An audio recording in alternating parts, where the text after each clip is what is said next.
কি আমরা মুঘল সাম্রাজ্যের যে বাকি পার্টটা বা শেষ পার্টটাতে আলোচনা করব। তো এর আগে আমরা মুঘল সাম্রাজ্যে যে শাসন করেছিল যে সমস্ত সম্রাটদের নাম বলেছি, তারপরে এখানে আমরা দাক্ষিণাত্য নীতি আলোচনা করেছি, ওই সমস্ত মুঘল সম্রাটদের দাক্ষিণাত্য নীতি কিংবা রাজপুত নীতি, ওই দুটো আমরা আলোচনা করে নিয়েছি। তো এই চ্যাপ্টারের শেষ পার্ট যেটা রয়েছে যে শাসন প্রণালী, ওই সমস্ত মুঘল শাসকেরা অর্থাৎ মুঘল বাদশাহরা যে তাদের শাসন প্রণালীটা কী রকমের থাকবে। তো যেহেতু মুঘল সম্রাটদের মধ্যে সর্বশ্রেষ্ঠ সম্রাট কাকে বলা হচ্ছে, আকবরকে, মহামতি আকবর হচ্ছেন। তো তারই শাসন প্রণালীটা বিশেষ করে আমরা আলোচনা করব। তো বাবরের শাসন, বাবর যখন মুঘল সাম্রাজ্য প্রতিষ্ঠা করেন তখন কিংবা হুমায়ুনের প্রতিষ্ঠার সময় ততটা একটা সুশাসন প্রতিষ্ঠা করতে পারেননি, কিন্তু পরবর্তীকালে আকবরই পেরেছিলেন সুশাসন প্রতিষ্ঠা করতে। তো তার শাসনের সময় আমরা যে ভিন্ন ভিন্ন দিকগুলো একটু লক্ষ্য করব। তিনি তার সাম্রাজ্যকে কিভাবে সুন্দরভাবে শাসন করার জন্য বণ্টিত করেছিলেন, কিভাবে বিভিন্ন যে পদ তৈরি করেছিলেন, বিভিন্ন পদাধিকারী ব্যক্তিরা কিভাবে কোথায় তারা শাসন করবেন, সেটা আমরা এখানে আলোচনা করব। তো সম্রাট আকবরের আসার আগেই আমরা পড়েছি একজন শের শাহের শাসন ব্যবস্থা বলে, অর্থাৎ শের শাহ যিনি আফগান শাসক ছিলেন, কিন্তু অত্যন্ত দক্ষতার সঙ্গে অনেক কিছু সংস্কার সাধন করেছিলেন এবং সমাজ তার যে রাজ্যকে 47টা পরগনাতে ভাগ কিংবা পরগনা থেকে সরকার গ্রাম বিভিন্ন ভাগ করেছিলেন। তো সম্রাট আকবর যখন সিংহাসনে বসবেন তিনি কিন্তু অনেকটাই সেই যে শের শাহের যে শাসন প্রণালীটা কিন্তু তিনি অ্যাকসেপ্ট করবেন, অর্থাৎ গ্রহণ করবেন। তাছাড়া তার যে সংস্কারগুলোকে আমরা কিন্তু সুলতানি যুগের যে মোহাম্মদ বিন তুগলক বলছি, আলাউদ্দিন খলজির সঙ্গে কিন্তু আমরা তুলনা করতে পারি তার সংস্কারের সঙ্গে। তো এখানে আমরা এসে যাচ্ছি যে তার শাসন ব্যবস্থাটা যে মূল ভিত্তি কী ছিল না, এখানে আমি একটা সুলহ-ই-কুল বলে একটা কথা লিখেছি, যার দ্বারা যেখানে তিনি সব ধর্মের প্রতি তিনি কিন্তু সমান যে মনোভাব তিনি দেখাবেন। তো এই জায়গায় শাসন প্রণালীতে যাওয়ার আগে আমরা যেটা আগের দিন আলোচনা করে নিয়েছি যে ঔরঙ্গজেবের যে দাক্ষিণাত্য নীতিতে, তো সেই জায়গায় আমরা ঔরঙ্গজেব বা রাজপুত নীতিতে যেটা বলেছি তিনি কিন্তু দুটো বিদ্রোহ ঘটিয়ে ফেলবেন কিংবা জিজিয়া কর চাপাবেন। আমরা পড়েছি কত সালে জিজিয়া কর চাপাবেন তিনি, ঔরঙ্গজেব 1679 খ্রিস্টাব্দে তিনি কিন্তু জিজিয়া কর চাপাবেন। তো এটা একটু পরীক্ষায় আসতে পারে। আরও একটা বিদ্রোহ তিনি রাজপুত জাতির সঙ্গে করে ফেলবেন, অর্থাৎ মেওয়ারকে আক্রমণকে কেন্দ্র করে সেই বিদ্রোহটা যে বলা হচ্ছে রাঠোর যুদ্ধ কত সালে হবে না 1679 খ্রিস্টাব্দে হবে রাঠোর যুদ্ধ। তো এই দুটো যুদ্ধ কিন্তু একটু খেয়াল রাখিস, পরীক্ষা এগুলো আসতে পারে। তো সে যাই হোক, আমরা শাসন প্রণালীতে ফিরে আসছি। তো এখানে শাসন ব্যবস্থার যে মূল নীতি বা ভিত্তিটা কী ছিল, আকবরের শাসন প্রণালীর মূল ভিত্তি কী ছিল না, যে সমস্ত ধর্মের মানুষদেরকে সমান চোখে দেখা। কি বলছি বোঝা গেল? অর্থাৎ ধর্মীয় ক্ষেত্রে, অর্থাৎ আকবর যেহেতু মুসলমান শাসক ছিলেন, তৎকালীন ভারতে ভিন্ন ভিন্ন সম্প্রদায়ের মানুষরা বসবাস করত, তিনি সমস্ত ধর্মের প্রতি সহানুভব দেখিয়েছিলেন, যাতে করে কিন্তু তার সমাজে সাম্য বজায় ছিল এবং শান্তি বজায় ছিল। তো সেই জন্য তিনি দীর্ঘ 49 বছর কিন্তু শাসন করতে পেরেছিলেন। অর্থাৎ তিনি আরও কি তার প্রশাসনিক ক্ষেত্রেও কিন্তু তিনি সমতা বজায় রেখেছিলেন, সমস্ত ধর্মের মানুষদেরকে কিন্তু প্রশাসনের বিভিন্ন দায়িত্বে তিনি নিয়োগ করেছিলেন। তো বিভিন্ন যে প্রশাসনিক দায়িত্ব পড়তে গিয়ে আমরা দুটো জিনিস পড়ব, মনসব আর জায়গিরদার। এই প্রথাগুলোতে কিন্তু বা জায়গিরদার হিসাবে কিন্তু তিনি মুসলমান ব্যতীত অন্য সম্প্রদায়ের মানুষদেরকে কিন্তু নিয়োগ করেছেন। তো এখানে এই কেন্দ্রীয় শাসন প্রণালীর সর্বোচ্চ পর্যায়ে থাকবেন সম্রাট, অর্থাৎ যে শাসন ব্যবস্থার সর্বোচ্চ পর্যায়ে তিনি থাকবেন সম্রাট। কিন্তু সম্রাটের কতগুলো এই যে মূল ভিত্তি বা নীতি যাই হোক সেগুলো কি থাকবেন না, তিনি তার আকবরের প্রশাসনিক আদর্শ যদিও তৈমুর, পারসিক এবং ভারতীয় রাজতন্ত্রের একটা সংমিশ্রণে তৈরি হবে। আকবর যেহেতু মধ্য এশিয়া থেকে এসেছিল, তৈমুর বংশের লোক ছিলেন, কিংবা পারস্য হয়ে তিনি এসেছিলেন অর্থাৎ বাবররা, অর্থাৎ তার যে নীতির মধ্যে তৈমুর নীতি কিংবা পারস্য নীতি কিংবা আমরা ভারতের রাজপুতদের নীতিগুলো কিন্তু একটা সংমিশ্রণ পাবো। এখানে তিনি সর্বোচ্চ ক্ষমতার অধিকারী এবং তারই ইচ্ছাই সমস্ত কিছু হবে, কিন্তু তিনি কিন্তু স্বেচ্ছাচারী করবেন না, পক্ষপাত করবেন না, এইগুলো যে ভিত্তির মধ্যে তার থাকছে। এছাড়া কি তিনি সকল ধর্মের প্রতি সহানুশীল হবেন এবং সকলকে শান্তির একই পথে নিয়ে যাবেন। তো এই যে ভিত্তিটাকে একটা বলা হচ্ছে সুলহ-ই-কুল নীতি, অর্থাৎ সবাইকে সমান চোখে দেখা। তো এইটাই হচ্ছে শাসনের মূল ভিত্তি। এরপরে চলে আসছি শাসন কাঠামোটা, তার সমগ্র শাসন ব্যবস্থাটাকে তিনি কিন্তু 15টি সুবাতে ভাগ করেছিলেন। আমরা যেমন দেখেছি শের শাহের ক্ষেত্রে 47টি সরকারে ভাগ করে দিয়েছিলেন। তো এখানে ফরগনা সরকার কততে ভাগ করেছিলেন? সরকারে ভাগ করেছিলেন কটাতে? 47টা সরকারে ভাগ করেছিলেন, তাই তো? তো এখানে সাম্রাজ্যকে 47টি সরকারে ভাগ করেছিলেন। এখানে আকবর কিন্তু 15টি সুবাতে ভাগ করেছিলেন। তো এই 15টি সুবার নাম কিন্তু আমরা উঁচু ক্লাসে পড়বো, যে সেই সুবা 15টি সুবা কী কী ছিল। বাংলা কিন্তু একটা সুবা ছিল। সেই সুবা অর্থাৎ সেই যে সুবা প্রদেশের বা সুবা যে ভাগটার মধ্যে যে বিভিন্ন যে প্রশাসনিক কর্তাদের আমরা একটা তালিকা আমরা তুলে ধরেছি। অর্থাৎ এখানে সুবার প্রত্যেক সুবার একজন প্রধান থাকবে, তাকে বলা হচ্ছে সুবেদার বলে বলা হচ্ছে। তাকে এছাড়া নাজিম পদও বলা হতো, নাজিম। এই সুবেদারকে নাজিমও বলা হতো। তোরা যখন ক্লাস 8-এ পড়বি যে বাংলার সুবেদার বা নাজিম পদ নিয়ে, তখন কিন্তু সেই জিনিসগুলো আরো স্পষ্ট হয়ে যাবে। তো এখানে আমরা একটু জেনে নিচ্ছি।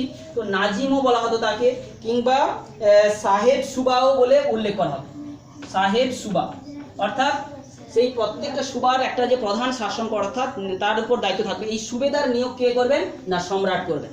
তো সেই প্রত্যেক সুবেদার থাকবেন, সেই সুবেদার তার নিচে কে থাকবেন, বা সেই সুবেদারে যে বিভিন্ন আর অন্যান্য কাজের জন্য একজন করে নিযুক্ত থাকবেন। কে কোন কাজে নিযুক্ত থাকবেন? দেওয়ান থাকবেন একজন, যে রাজস্ব বিভাগের প্রধান, যে হচ্ছে সমস্ত যে কর বা তার হিসাব নিকাশ যে রাখবেন, সেটা হচ্ছে রাজস্ব বিভাগের একজন প্রধান থাকবেন। কি বলছে, বোঝা গেল?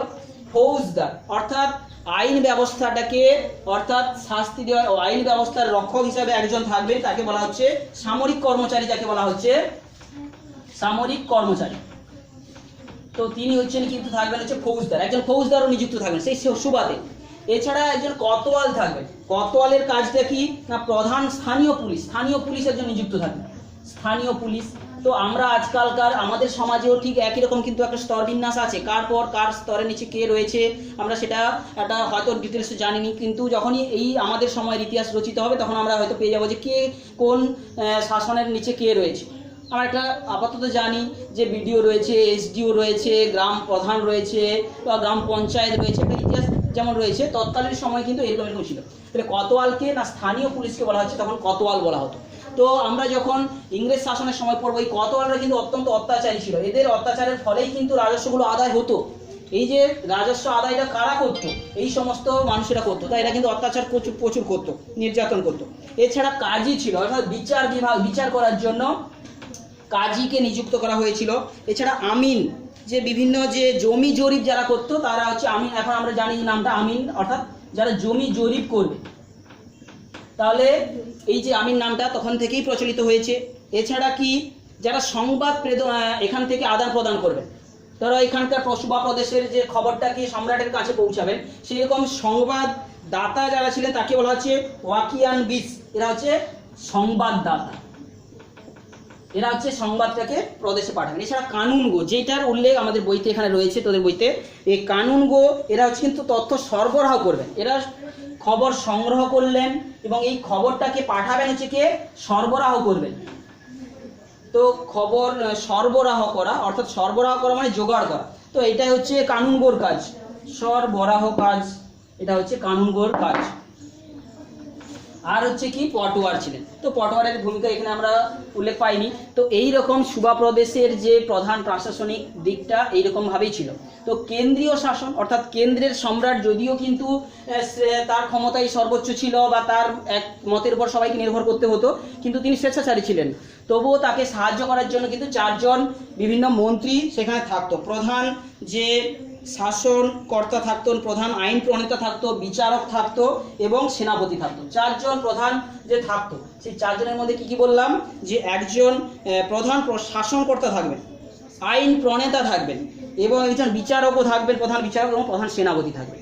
তো এই সম্রাটের নিচে এরপরে বিভিন্ন যদি পদগুলো দেখি, যে একজন দেওয়ান থাকবেন, একজন মীর বক্সি থাকবেন, মীর সামান থাকবেন, আর একজন থাকবে সদর উল সুদুর।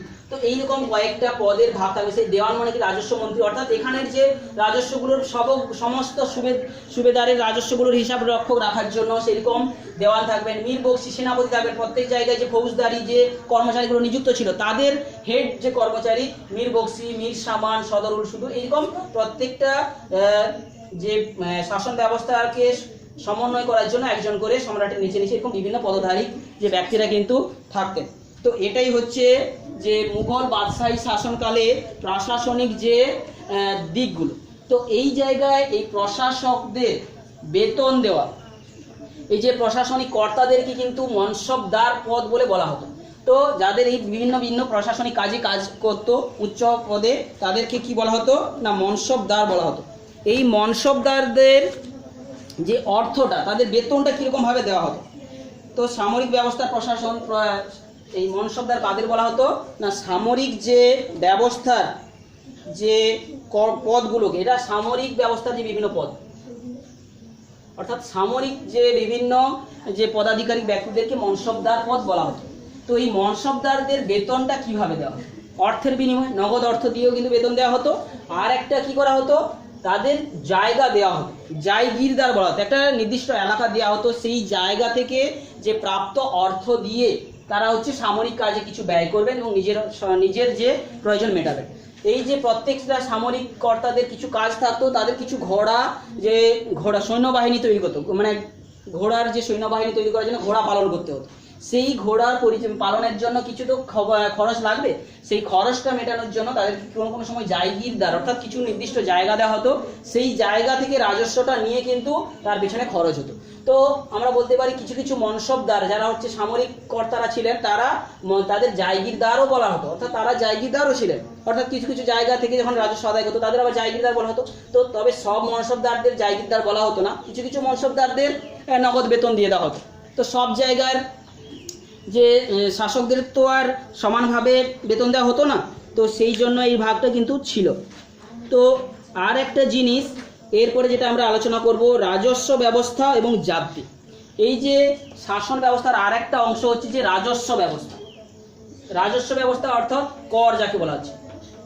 এই রাজস্ব ব্যবস্থাটা সুশাসন চালাতে গেলে সমস্ত প্রজাদের কাছ থেকে অর্থ আদায় করতে হবে এবং সেই অর্থটা আদায়ের সময় যাতে করে কোনোভাবে বৈষম্য সৃষ্টি না হয়, অত্যাচারিত না হতে হয়, তার জন্য কিন্তু একটা সুষ্ঠু রাজস্ব বিভাগ তৈরি করা দরকার ছিল। আকবর সেটা করেছিলেন। তিনি কিন্তু সেই আমরা দেখেছি যে যেটা শের শাহের যেভাবে নীতি নিয়েছিলেন পাট্টা কবলীয়, তিনি সেগুলো কিছুটা বজায় রেখেছিলেন। তিনি নতুন করে আবার জমি জরিপ করে রাজস্ব চালু করেছিলেন, সেই রাজস্বটাকে বলা হচ্ছে জাবতি। তো রাজস্ব ব্যাপারটা গুরুত্বপূর্ণ এই কারণে যেহেতু ভারত তৎকালীন সময় ছিল যে কৃষি নির্ভর দেশ এবং এই কৃষি নির্ভর দেশে কিন্তু রাজস্বটা একটা মূল আয়ের মূল উৎস, সেই জন্য রাজস্ব ব্যবস্থাটাকে সাজাতে হয়েছিল। তো এই রাজস্ব ব্যবস্থাটাকে তিনি সাজাতে গিয়ে, অর্থাৎ ভারত যেহেতু কৃষি নির্ভর দেশ, তো তাই তিনি রাজস্বটাকে সুন্দর করে সাজাতে হবে এবং রাজস্ব সাজাতে গিয়ে তিনি কিন্তু আলাউদ্দিন খলজি থেকে শুরু করে কিংবা শের শাহ,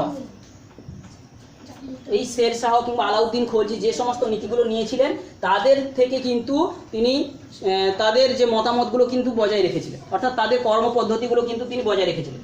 তাহলে রাজস্ব ব্যবস্থাটাকে সাজানোর মূল কারণ কি ছিল, যেটা একটা কৃষি নির্ভর সমাজ ছিল, কৃষির উপর থেকে আমাকে আয় তুলতে হবে এবং সেটা করতে গিয়ে তিনি আকবর কার উপর বেশি করে নির্ভরশীল বা কাদের নীতিগুলো নিয়েছিলেন না আমরা আগে থেকে পড়ে যাওয়া সেই যে আলাউদ্দিন খলজি কিংবা শের শাহ থেকে কিন্তু তিনি নিয়েছিলেন।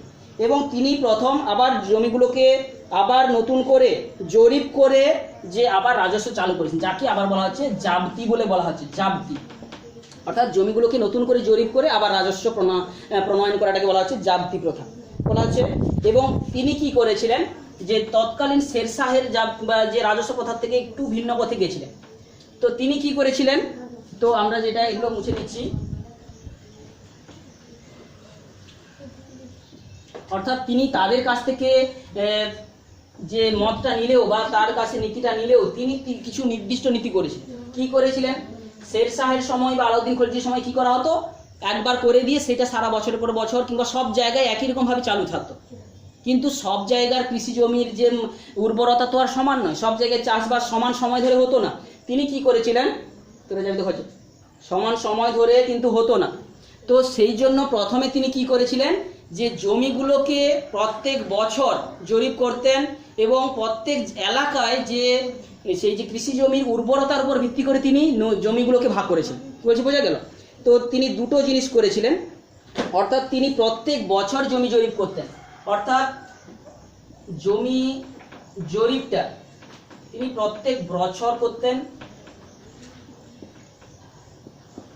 আর কি করতেন, যে প্রত্যেকটা এলাকাতে দুটো কাজ তিনি করেছেন। তিনি প্রত্যেকটা এলাকা, জরিপ মানে মাপা, জমি মাপার কাজ। জমিকে নির্দিষ্ট কোনো একটা কৃষকের আন্ডারে কিছু জমি দেওয়া হলো, তো সেই জমিটা কি সবাইকে সমান দেওয়া হয়েছে? কোনো কৃষক হয়তো বেশি জমি নিয়েছে, তো তার সেই এলাকার জন্য তার রাজস্ব বেশি দিতে হবে তাকে, তো সেই মাপ করে তো তাকে তার যেমন ট্যাক্স বলছি আমরা আজকালকার দিনে যেটাকে ট্যাক্স বলি, অর্থাৎ সেই মাপ করে জমির উপর ভিত্তি করে তার রাজস্ব দিতে হবে। তো তিনি কি করেছিলেন, প্রত্যেক বছর এই জরিপ করতেন এবং প্রত্যেক এলাকায় তিনি মাপ করতেন, প্রত্যেক এলাকার রাজস্ব তিনি আলাদা আলাদা করেছিলেন। আর কি করতেন, তিনি কানুনগোদের রাজস্ব আদায় করার দায়িত্ব দিতেন। এই যে কানুনগোদের কথাটা আমরা পড়েছি, সেই যে প্রাদেশিক শাসনকর্তায় কানুনগোদের কথাটা পড়েছি, সেই কানুনগোদের কাজ আমরা এখানে রাজস্ব আদায় করা। কানুনগোরা রাজস্ব আদায়ের নানা রকম তথ্য রাখতো, যেটাকে আবার সম্রাটের কাছে প্রধান দেওয়ানকে পাঠাতো। তো কানুনগোদের প্রধান কাজ ছিল হচ্ছে কি, রাজস্ব আদায় করা, আর হচ্ছে কি তথ্যকে মিলিয়ে দেওয়া। যে সমস্ত কর্মচারী তাদেরকে যে সমস্ত মিলিয়ে দিত, এগুলো তাদেরকে আর একটা নাম আছে যে কররি। তো আমরা এই সমস্ত কাজগুলোর ক্ষেত্রে দুজন যে পাবো কানুনগোর নাম, কানুনগো যারা হচ্ছে তথ্যগুলোকে জোগাড় করতো, আর হচ্ছে কি কররি। তো প্রত্যেকের কাজগুলো এখানে স্পষ্ট করে দেওয়া রয়েছে। কানুনগোরা কি করতো, যে বিভিন্ন এলাকার যে উৎপাদন শস্যের মূল্য, প্রত্যেক জায়গায় যে উৎপাদন হতো কিংবা শস্যের মূল্য বিভিন্ন নির্ধারণ করে সেগুলো কিন্তু তারা একটা সেই জায়গায় রাজস্ব নির্ধারণ করতেন। এবং কররিরা কি করতো, তাদেরকে এই মেলানোর কাজটা করতো। তো আরও একটা জিনিস এই যে রাজস্ব ব্যবস্থায় ছিল, সেটা হচ্ছে কি, যে দহশালা ব্যবস্থা।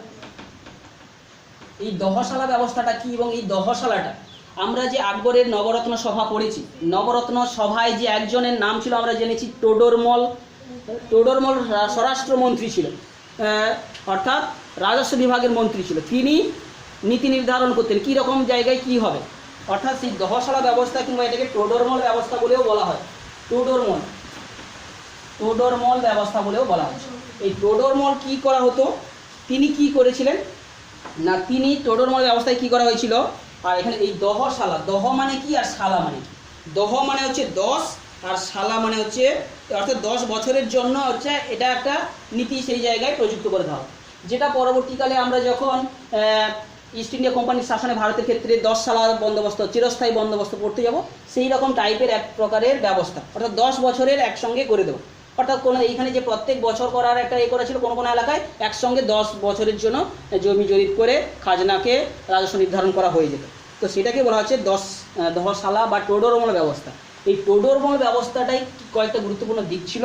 1 নম্বর হচ্ছে যে কৃষি জমিগুলোকে জরিপ করে তাদের উর্বরতার উপর ভিত্তি করে ভাগ করা হয়েছিল। কৃষি জমিগুলোকে উর্বরতার উপর বিভিন্ন ভাগে ভাগ করা হয়েছিল। সেই উর্বরতার উপর বিভিন্ন যে ভাগগুলোকে বলা হচ্ছে পোলাজ জমি। 4 প্রকার জমি তার তৈরি করা হয়েছিল। একটা হচ্ছে পোলাজ, যেগুলোতে সারা বছর চাষ হবে, সেই রকম উর্বর জমি পোলাজ। 2 নম্বর হচ্ছে কি পরৌতি জমি, পলাজ পরৌতি, যেখানে বছরের হয়তো বেশিরভাগ সময় সারা বছরের মধ্যে কিছু কাজ চাষের পর সেগুলোকে ফেলে রাখা হয়, পরৌতি জমি বলা হচ্ছে। আবার কিছুগুলো হচ্ছে কি চাচর জমি। চাচর জমিটা কি, তো জমিগুলোকে উর্বরতার উপর বিভিন্নভাবে ভাগ করা হয়েছিল, পলাজ, পরৌতি, চাচর এবং বঞ্জর জমিগুলোতে যেখানে মাত্র চাষ হওয়ার পর 5-6 বছর পড়ে থাকতো সেগুলোকে বলা হতো যে বাঞ্জর জমি, বোঝা গেছে। আর চাচর জমিগুলোতে একবার চাষের পর 3-4 বছর পড়ে থাকতো, সেটাকে বলা হচ্ছে চাচর জমি। তো এইরকমভাবে জমিগুলোর উর্বরতার উপর ভিত্তি করে কিন্তু ভাগটা করা হয়েছিল। তো এই জিনিসগুলো তোরা উঁচু ক্লাসে একটু ডিটেলসে পড়বি।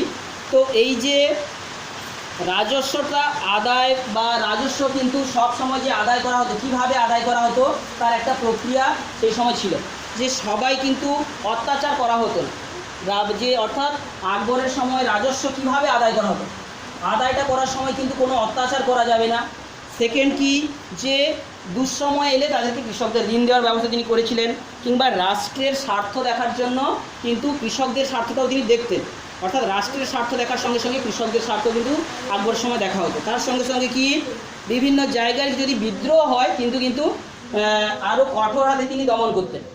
তো এই রকম কতগুলো প্রণালী আমরা দেখলাম, যার মধ্যে অর্থাৎ এখানে দেখলাম কি জমি জরিপ করার একটা প্রক্রিয়া, সেখানে এলাকা ভিত্তিক এবং সময় ভিত্তিক তিনি করেছিলেন, এবং সেই জমিনগুলো থেকে সেই নির্দিষ্ট এলাকায় যে কত উৎপাদন হচ্ছে, ফসলের দাম কীরূপ, সেইটা দেখে কিন্তু সেই জায়গায় রাজস্ব নির্ধারণ করতেন। আর আগে যে আলাউদ্দিন খলজি কিংবা শেরশাহ কী করেছিলেন, একটা নির্দিষ্ট জায়গায় করে নিয়ে সেটা সারা রাজ্যে প্রচলন করে দিতেন। এর ফলে কি হতো কি, সব জায়গার তো রাজস্ব সমান হতো না, তো অত্যাচার হয়ে যেত অনেক জায়গায়। তো এইটা কিন্তু আকবরের সময় হয়নি। তাছাড়া এই যে রাজস্ব আদায় করতে গিয়ে অত্যাচার করা চলবে না, কিংবা দুঃসময়ে ঋণ দেওয়ার প্রকল্প, এগুলো তিনি চালু করেছিলেন, যার ফলে কিন্তু তার শাসন ব্যবস্থায় সুশাসন বজায় ছিল। এবং এই যে আমরা টোডরমল ব্যবস্থাটার কথা বললাম, যে জমির উর্বরতার উপর ভিত্তি করে এই যে জমিকে ভাগ এবং সেখান থেকে রাজস্ব আদায়, এই ব্যাপারটা কিন্তু অত্যন্ত গুরুত্বপূর্ণ, অর্থাৎ দক্ষতার সঙ্গে করা হয়েছিল। কারণ কি, সব জায়গায় জমির মূল্য যেমন সমান নয়, তার সেখান থেকে প্রাপ্ত রাজস্বও সমান হবে না, তো সেটাও আমরা পেয়েছি। তো আকবর একজন সর্বধর্ম সমন্বয়কে নিয়ে তিনি কিন্তু একটা দিন ইলাহি বলে যে একটা তার নিজস্ব ধর্মমত চালু করবেন, আমরা সেটা জানি 1582 খ্রিস্টাব্দে তার দিন ইলাহি যে গ্রন্থটা তিনি প্রচার করবেন, সমস্ত ধর্মের সার নিয়ে 1582 খ্রিস্টাব্দে তিনি এটা চালু করবেন। তোরা নিশ্চয়ই জানিস যে, তো এইভাবে আমরা মুঘল সাম্রাজ্যের যে সমস্ত গুরুত্বপূর্ণ দিকগুলো আজকে আলোচনা করে নিলাম। তো এইটা আমাদের ক্লাস 7ম শ্রেণীর সিলেবাসে রয়েছে, ঔরঙ্গজেব পর্যন্ত, এবং তার শাসন ব্যবস্থা এবং তার রাজস্ব ব্যবস্থা। এবং এর পরবর্তী চ্যাপ্টারগুলোতে আমরা এই মুঘল সাম্রাজ্যের স্থাপত্য, ভাস্কর্য বা শিক্ষা, এই সমস্ত দিকগুলো আলোচনা করব এর পরে দুটো চ্যাপ্টার জুড়ে। তো এইটা পর্যন্ত তোরা ভালো করে পড়িস।